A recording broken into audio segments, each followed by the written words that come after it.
Oh, hello there. Merry Christmas to you. Hey, would you like to hear a story? Don't worry, it's by Tite Kubo. Pre-Bleach Tite Kubo. You can sit down. Okay.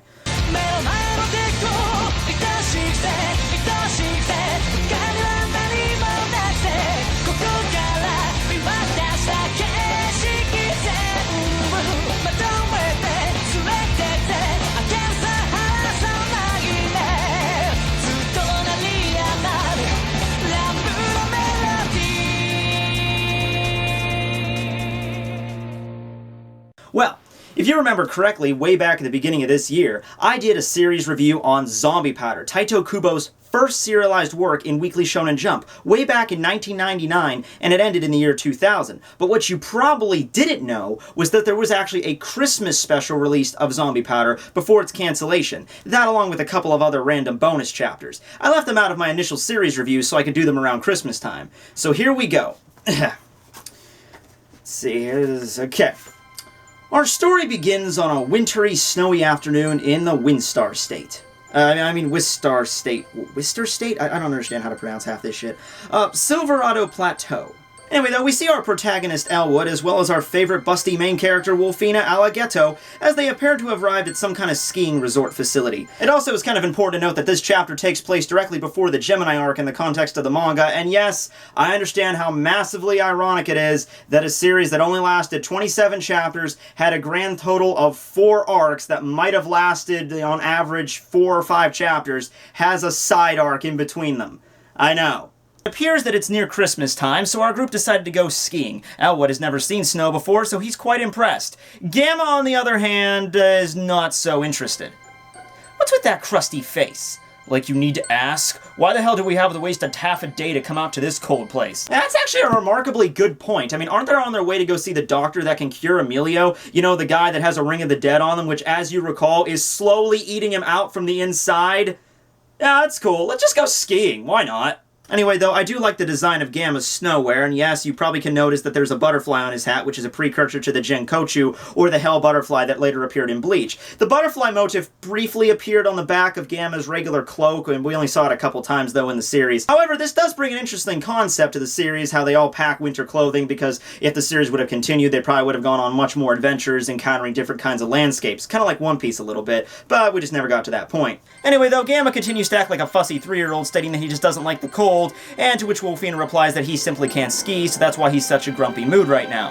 We then cut over to C.T. Smith, who's probably easily just cleared a double diamond freaking ski jump, as he is a person that can do anything.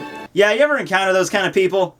I hate them. Want to shove a candy cane up their ass. You think you could snap your fingers and I couldn't?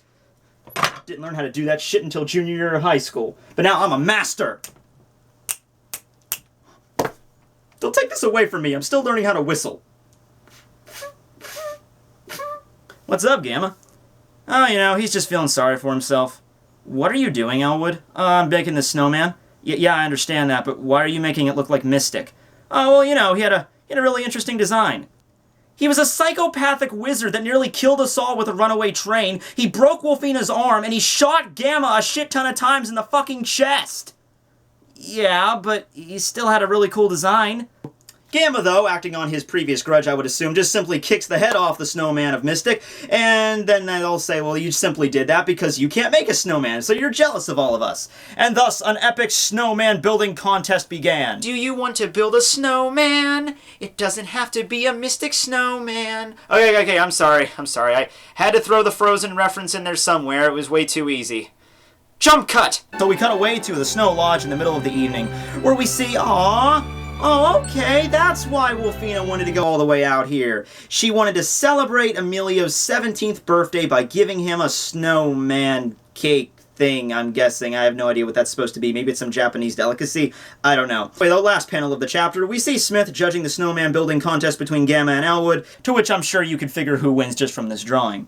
And that's the Zombie Powder Christmas special. And yes, I did wait 4 months to review a 4-page side story just to wait for Christmas. 'Cause I'm me. Bye, everybody!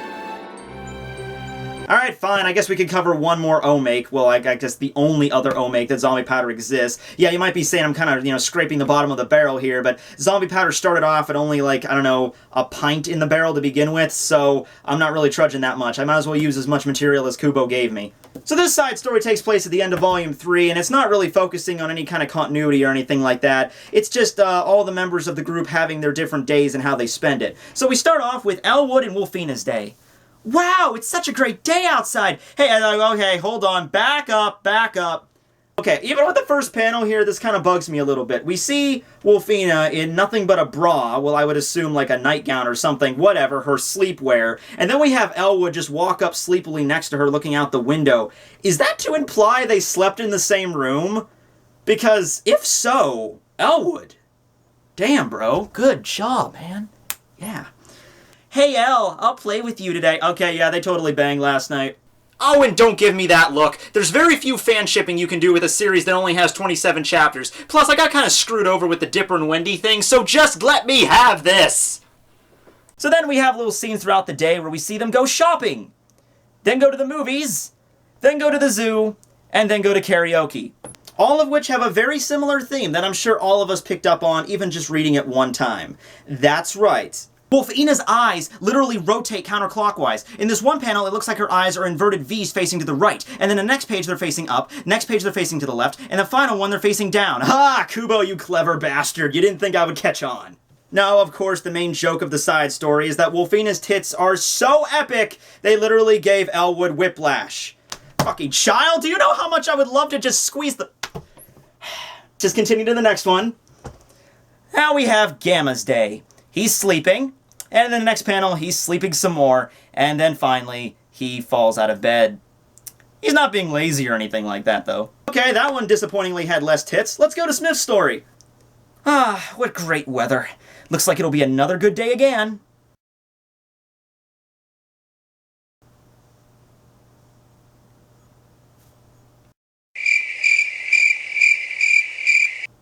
Ah, yeah, that was a good day. Well, good now, what the fuck? Really? That's it? We don't see anything? Just blackened out little panels and then a couple lines of dialogue that'll also be blotted out. Screw you, Kubo! This is like over 14 years in the making. I want to know what he did that day. You know what's funny? Kubo is probably just being a massive troll, and all Smith did, because his life is so mysterious, all Smith probably did was go out and buy some frozen yogurt. Yeah, he's like, such a good day, and then, one panel, he's walking into a store, and like a Dairy Queen, and then that line of dialogue is like, oh yeah, I'll take a frozen yogurt with some chocolate sprinkles, and the next panel is him eating the frozen yogurt, and the last panel is him just walking away as you see the frozen yogurt in the waste can behind him, and then he goes back to bed. That's all he did that day, was eat frozen yogurt. But we have to blot it out to make it seem more mysterious, like he's the fucking Batman or something in comparison. Anyway, though, that's the end of Zombie Powder. That's literally everything that I could possibly cover with this series has been covered. The only other thing Tite Kubo has ever done aside from this is Bleach. So I guess there's nothing else for me to talk about until Bleach ends, I guess.